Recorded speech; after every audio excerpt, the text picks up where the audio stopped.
Tudo bem. Muito obrigado pelo convite, participar desse seminário.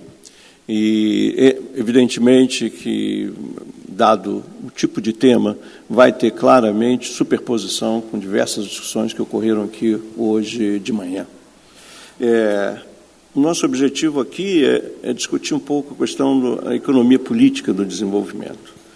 Mas, de certa maneira, eu vou focar esse tema no Brasil, mas, evidentemente, que eu vou também fazer comparação com outras experiências nacionais e vou tentar chegar ou focar essencialmente na última década.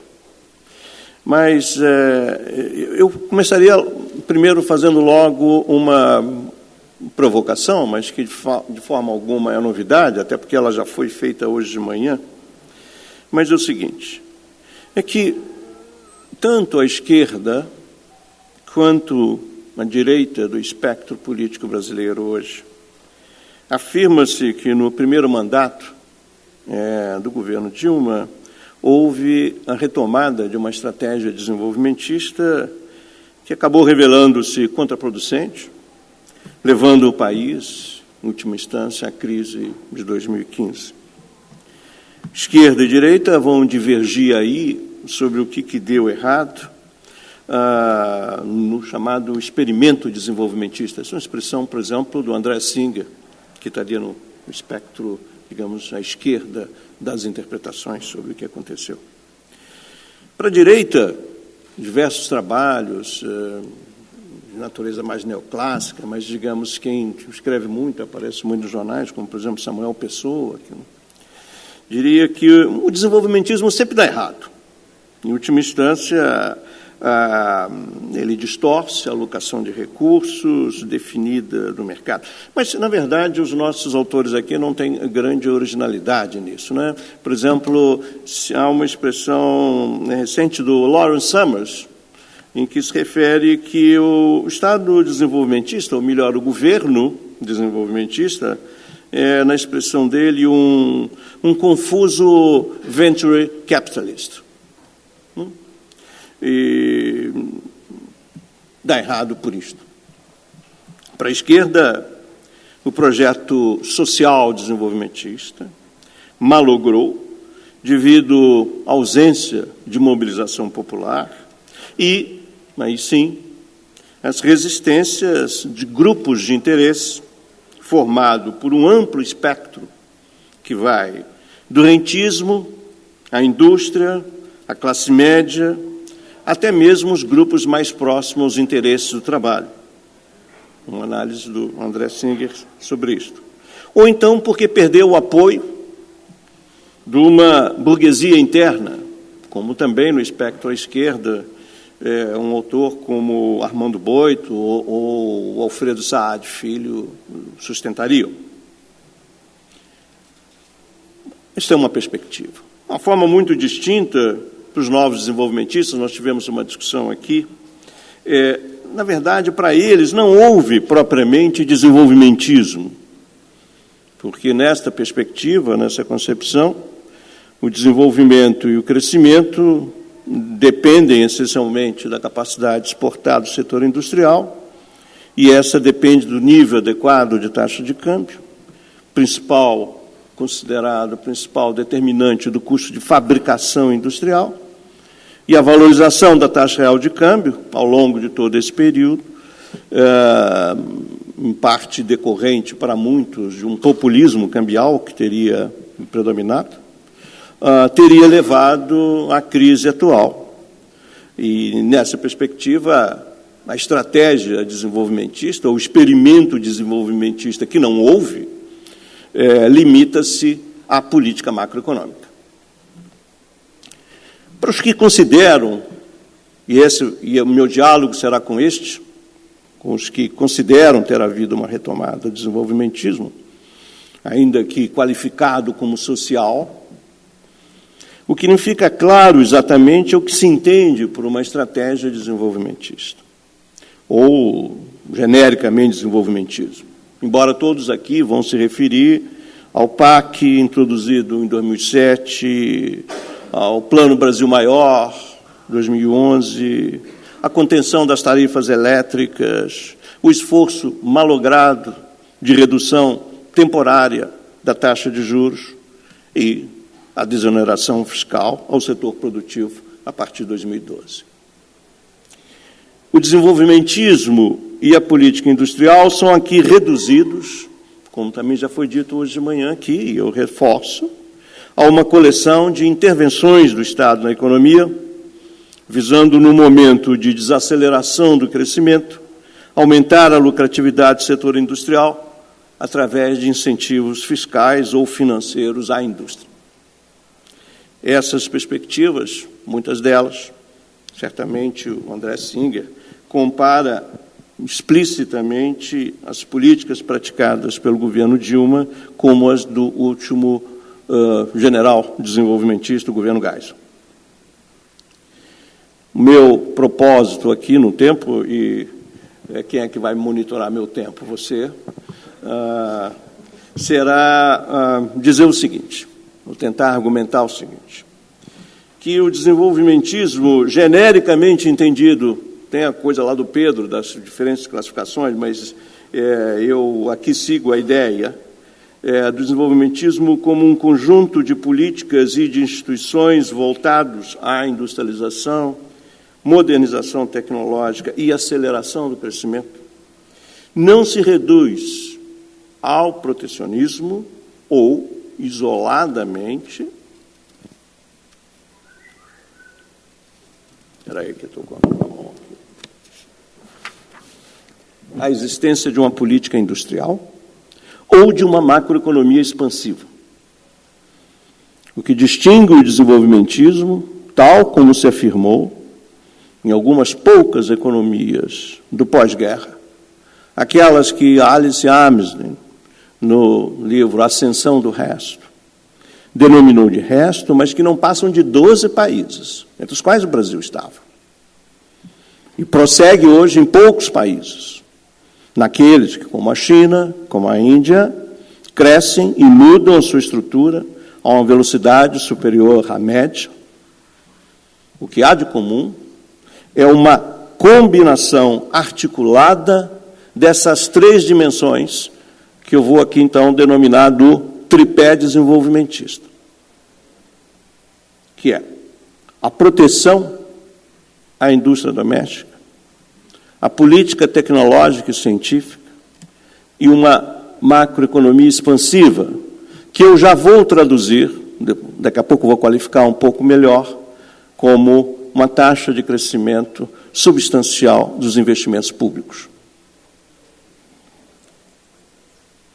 Do ponto de vista institucional, isto caracteriza, portanto, a meu ver, em todas as versões, mas também vou daqui a pouco qualificar, seria um Estado desenvolvimentista.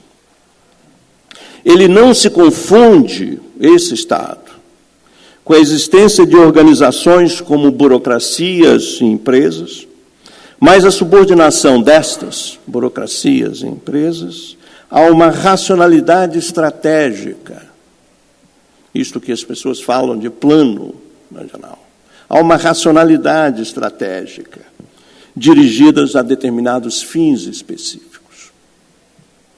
A sua implantação e persistência ao longo do tempo depende do poder deste Estado em organizar os interesses das classes dominantes, por suposto, e obter legitimidade política, coesão e disciplina dos demais.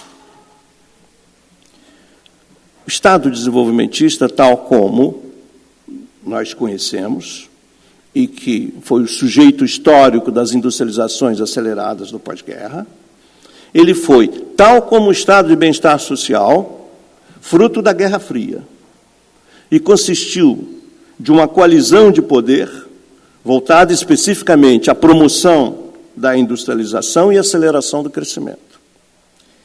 Embora esse Estado constitua uma expressão dos grupos econômicos privados. Eles obtiveram, devido às circunstâncias políticas especiais, geradas no contexto da Guerra Fria, relativa autonomia face ao jogo dos interesses e pressões de outras frações das classes dominantes, ligadas à terra, ligadas ao comércio e ligadas aos bancos. O seu sucesso se expressou na capacidade de indução, de coordenação dos investimentos nas áreas que, no pós-guerra, se confundiam com automóveis, química, energia, petroquímica, eletrônica, através de múltiplos instrumentos de indução e de compulsão das empresas privadas.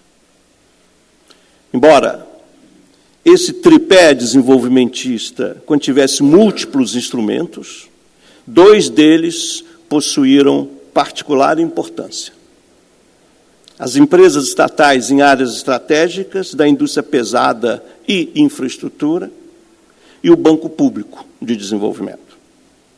Essas organizações, agindo em linha com agências de planejamento, os nomes vão todos mudando, da Coreia, do Brasil, mas são agências de coordenação. Eles vão formar aquilo que, usando uma expressão inglesa, dos trabalhistas ingleses do pós-guerra, para retratar não o Estado desenvolvimentista, mas o capitalismo organizado da Inglaterra do pós-guerra, essas instituições vão gerar o que a expressão inglesa seriam os commanding heights da economia. Os pontos centrais e focais através dos quais se exerce a indução da transformação estrutural.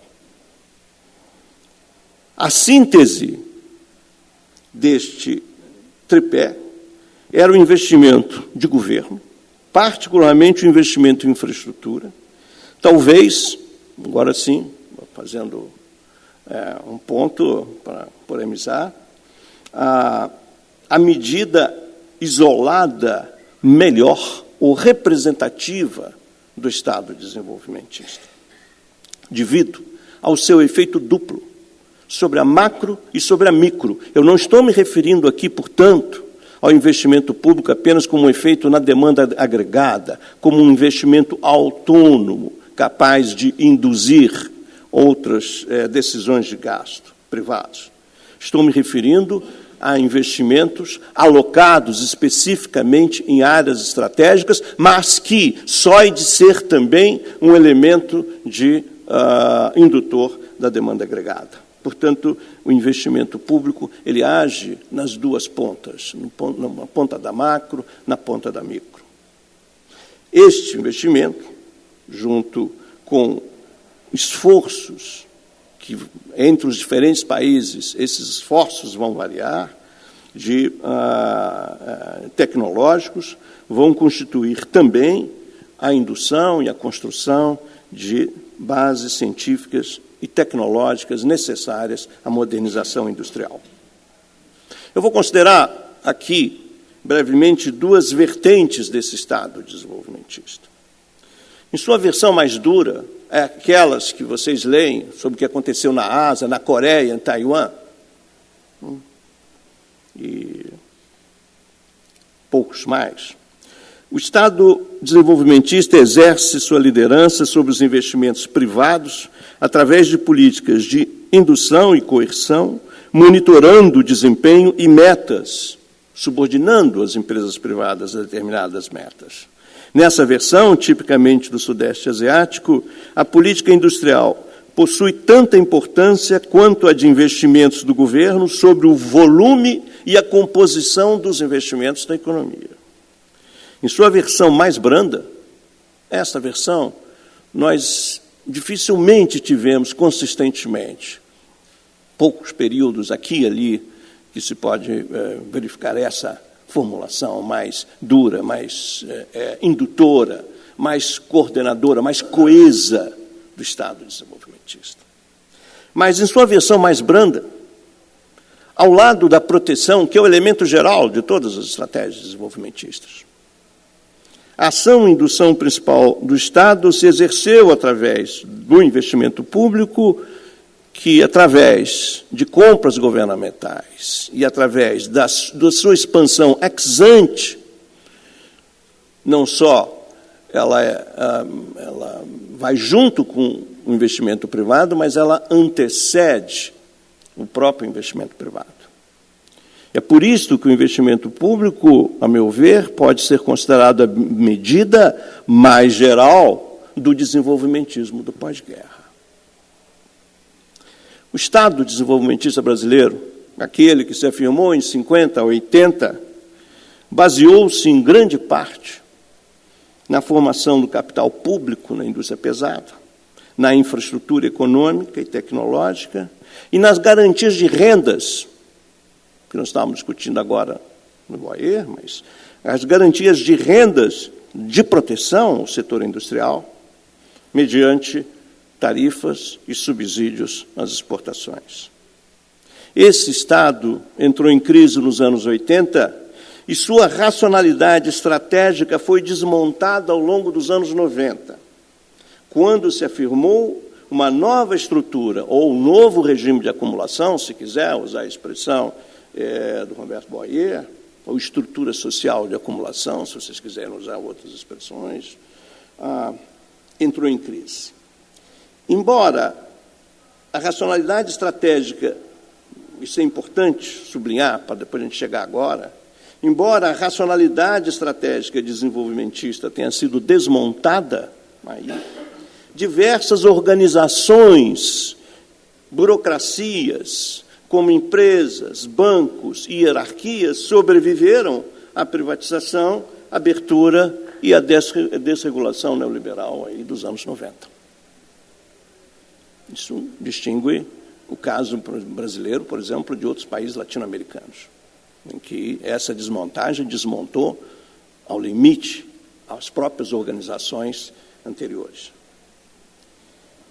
Mas essa não foi a única particularidade brasileira. A outra particularidade foi que a crise do Estado desenvolvimentista e da dívida externa dos anos 80 ocorreu simultaneamente com a democratização, com a ascensão de novos atores e com a adoção de uma nova Constituição, introduziram uma avançada Carta Social com novos direitos. Nos anos 90, a questão da estabilidade macro e da distribuição, e não mais a da acumulação, tornou-se o principal eixo para a conquista do poder político, agora através do voto popular.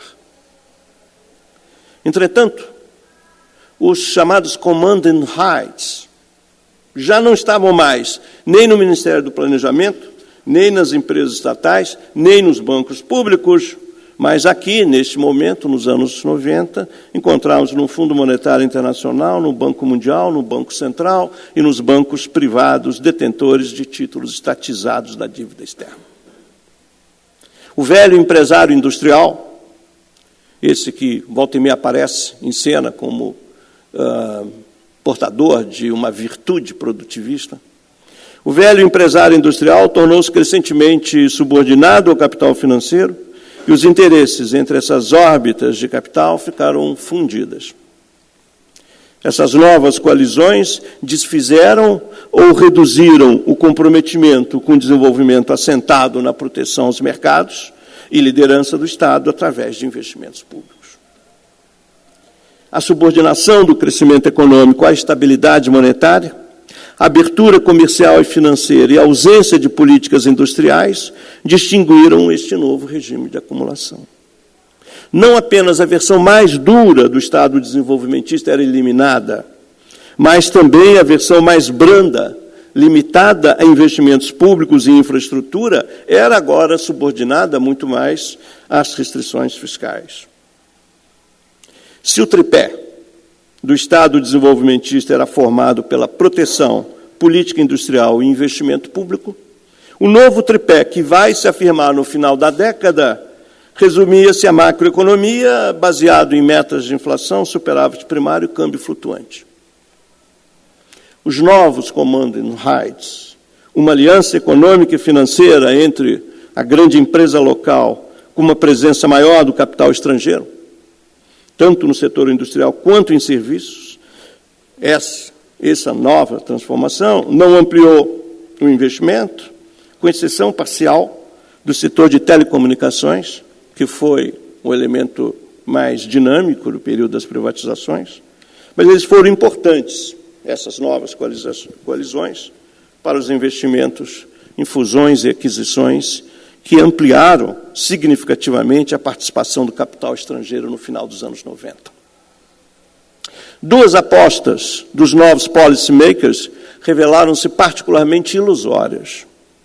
A de que a queda do investimento público seria compensada pelo investimento privado, estimulado pelas privatizações e concessões, e a de que a abertura externa iria levar a um aumento dos investimentos privados em P&D.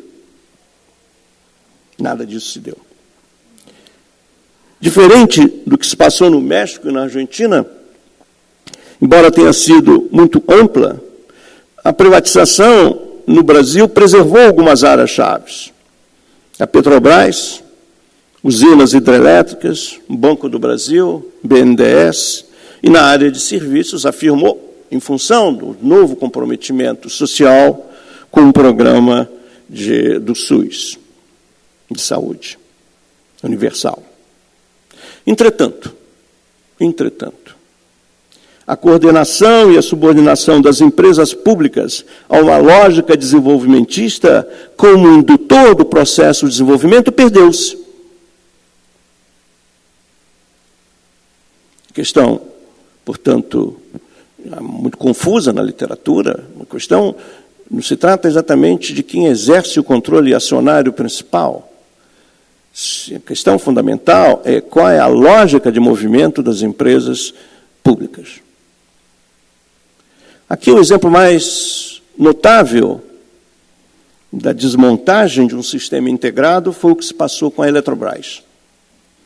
A privatização da distribuição e a criação de um mercado atacadista e especulativo de energia, ao lado da redução dos investimentos em expansão, resultaram em perda de sinergia de um sistema que funcionava em rede, e sucessivas crises e elevação de custos de energia ocorreram na década posterior, nessa última que eu vou agora discutir, comprometendo a produtividade sistêmica.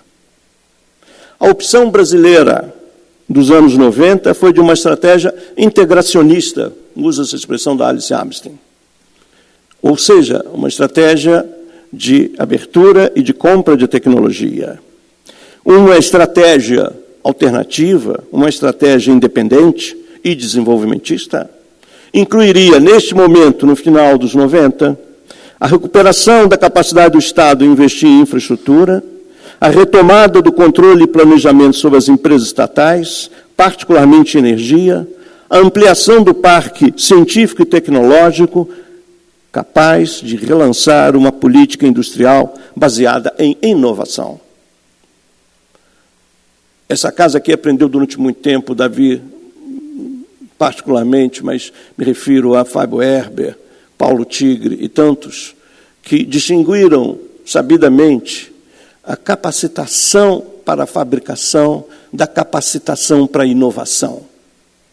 O desafio brasileiro começa, já nos anos 90, a ser a capacitação, a construção de uma capacitação da inovação, e não da fabricação, na qual simplesmente redução de custos, sejam salariais, tarifários ou de toda a ordem, e evidentemente da taxa de câmbio, é que constitui um elemento central para a questão da fabricação, mas nada tem a dizer com inovação. Nada tem a ver com dizer com inovação. Esse era a questão central. E continua sendo a questão central, o desafio central da política científica e tecnológica.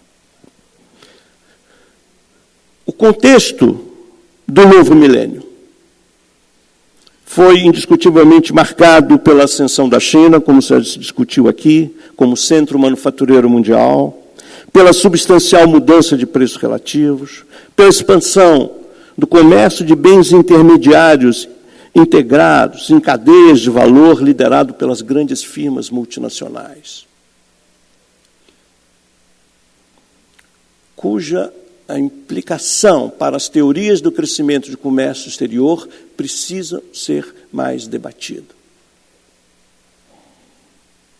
Muitas vezes eu vejo nas discussões, sobretudo no Brasil, uma discussão como se sobre comércio exterior, sobre preços, sobre câmbio, como se a discussão fundamental fosse em bens finais, bens de consumo finais, se o comércio fosse em bens finais, e não em bens intermediários, que distingue hoje a expansão do comércio internacional.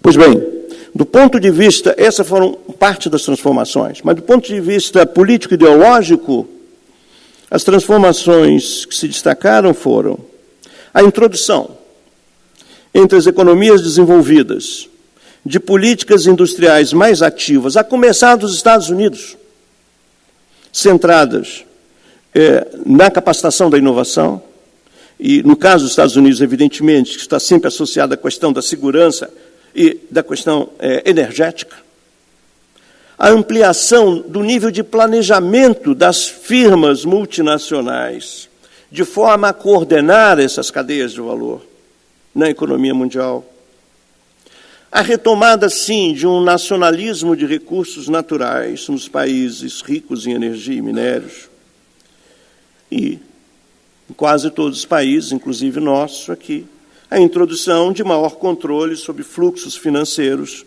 e maior distanciamento dos compromissos com a cartilha macroeconômica do Consenso de Washington.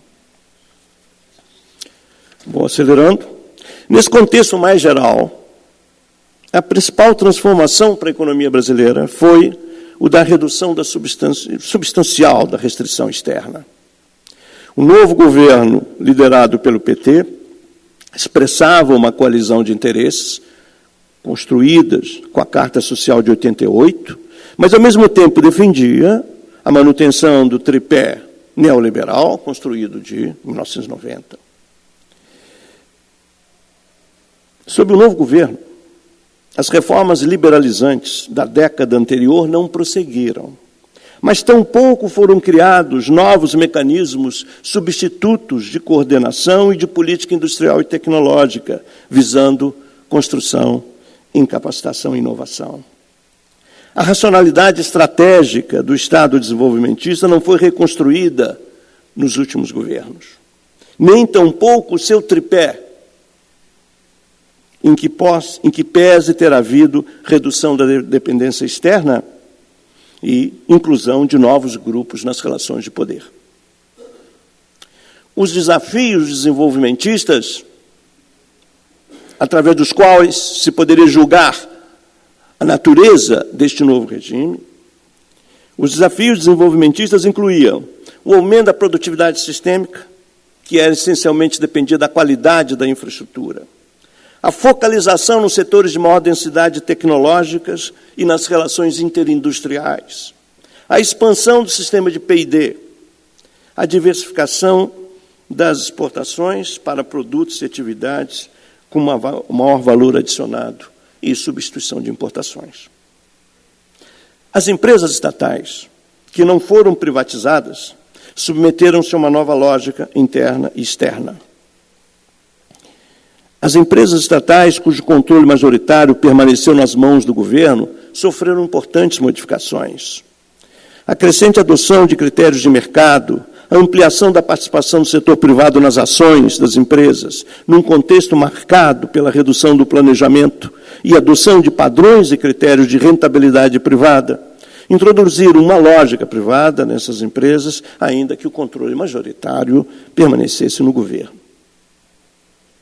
Na segunda metade da década do novo milênio, o governo teve, de fato, uma atuação mais próxima do que poderia ser esse experimento desenvolvimentista, até 2010. Com efeito, nesses anos, 2006 a 2010, ainda que formalmente adotando o tripé neoliberal, houve um maior relaxamento macroeconômico, houve exclusão de gastos da Petrobras de metas fiscais, a introdução de um programa de expansão de investimentos públicos. E, pelo menos ao nível das intenções, Mariano revelou aqui um pouco mais, digamos, de detalhes de áreas que, de fato, se beneficiaram, ainda que, do ponto de vista da minha avaliação, ainda apenas arranharam na questão central da política industrial e tecnológica. Nas relações externas também houve alguma coisa diferente, numa direção desenvolvimentista, com a construção da Unasul, com a criação ou a promoção e articulação do bloco dos BRICS, denotando aí uma ação de expansão de comércio regional e de entre países em desenvolvimento, ampliando cooperação e investimentos em infraestrutura. Essa estratégia é, em parte, descontinuada em 2010. No ano em que a descoberta do pré-sal aumentou dramaticamente as reservas da Petrobras, é, ao mesmo tempo, da bilionária oferta pública inicial das ações na Bolsa de Nova York. O investimento público fora a Petrobras sofreu forte queda. Em relação a outros países em desenvolvimento, as carências acumuladas, em termos de qualidade da infraestrutura brasileira, começaram a se tornar notáveis. Há diversos estudos sobre isto, sobre o estado geral da infraestrutura aqui na metade da década passada, e o Brasil praticamente ficou meio parecido com o México, meio parecido com a Colômbia, inferior ao Chile, do ponto de vista da qualidade da infraestrutura aqui, neste período. A missão essencial do BNDES, em grande parte, esteve em fomentar campeões nacionais em atividades em linha com vantagens comparativas e não, como nas experiências vitoriosas de industrialização tardia, em desafio a essas vantagens, em particular nas áreas centrais da tecnologia de informação, biotecnologia e indústrias chaves para a modernização tecnológica.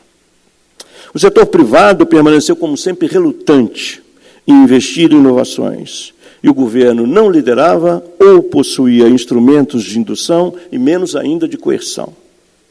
As iniciativas desenvolvimentistas internacionais também perderam fôlego em função do comprometimento fiscal e crescente ceticismo ou oposição do setor privado. Do tripé desenvolvimentista, formado pela proteção, política tecnológica e investimento público, apenas o protecionismo, sob a forma de renúncias fiscais e corte de tarifas, e o investimento da Petrobras se afirmaram entre 2010 e 2015. Através do corte de tarifas, as rendas das geradoras de energia, em parte, foram principalmente apropriadas pela Fiesp. E, com a elevação de juros, as rendas financeiras, após um breve período de queda, elevaram a riqueza dos detentores de títulos da dívida do governo. Esse intervencionismo suscitou crescente ceticismo e, posteriormente, franca oposição das grandes empresas e dos seus economistas. De forma isolada, ainda que contraditória, a Petrobras afirmou-se como o principal e quase único vetor de investimento público e de compras governamentais. Com a queda do preço do petróleo e as denúncias de corrupção, rent-seeking e processos judiciais, que ocorreram a partir de 2013, a redução dos investimentos da Petrobras selou o fim desse período. O tripé desenvolvimentista simplesmente não ficou de pé. Enquanto a economia crescia, as diferentes frações de capital apoiaram, a despeito da relutância ideológica, a estratégia em curso, politicamente seduzidas com a aparente conciliação de interesses entre capital e trabalho, entre banco e indústria e entre grande e pequena empresa. Após a crise de 2010, as circunstâncias mudam. Com a economia em ritmo de queda, o governo Dilma cedeu às pressões econômicas e políticas de todos os lados, perdendo a autonomia necessária para coordenar uma via desenvolvimentista. O confronto político principal não parece ter se dado entre as diferentes frações de capital. Essas distintas órbitas de acumulação e mecanismos de extração de excedentes estavam, desde os anos 90, imbricadas, a despeito de tensões sobre políticas específicas.